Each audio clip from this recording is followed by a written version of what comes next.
لیکن یہاں پر اللہ نے نور ہدایت کو مثال سے سمجھایا ہے، اور یہ روشنی، ایمان کی روشنی بڑی قیمتی روشنی ہے۔ حقیقی بات تو یہ ہے ماؤں اور عزیز بہنوں، ہمارے دل میں وہ روشنی لگی نہیں ہے، اس لیے آج میں روشنی کی بات کر رہا ہوں تو ہمیں کچھ سمجھ میں نہیں آ رہا کہ یہ دل کی روشنی کیا ہوتی ہے، ایمان کی روشنی کیا ہوتی ہے، اسلام کی روشنی کیا ہوتی ہے، قرآن کی روشنی کیا ہوتی ہے۔ ہمارے علماء اکرام نے بیان فرمایا، قرآن کے ایک ایک حرف میں اللہ نے اتنی روشنی رکھی ہے، اگر اللہ تعالیٰ اس ایک حرف کی روشنی کھول دے تو دنیا کا سورج بے نور ہو جائے، اتنی اس کے اندر روشنی ہے۔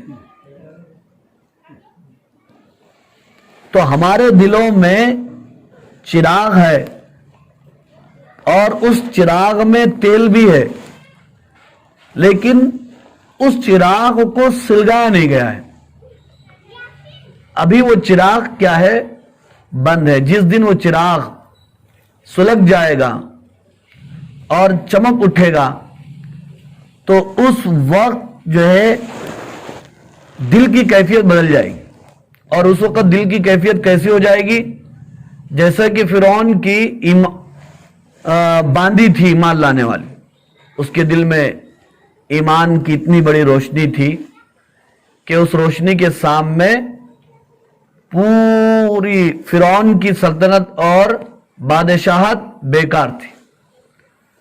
جیسے فرعون کی بیوی آسیہ تھی، حضرت آسیہ کے دل میں ایمان کی روشنی اتنی زیادہ تھی کہ فرعون کی پوری سلطنت کو، دولت کو حضرت آسیہ نے چھوڑ دیا، ترک کر دیا۔ جیسے کہ ایمان کی روشنی حضرت خدیجۃ الکبریٰ رضی اللہ تعالی عنہا کے دل میں تھی،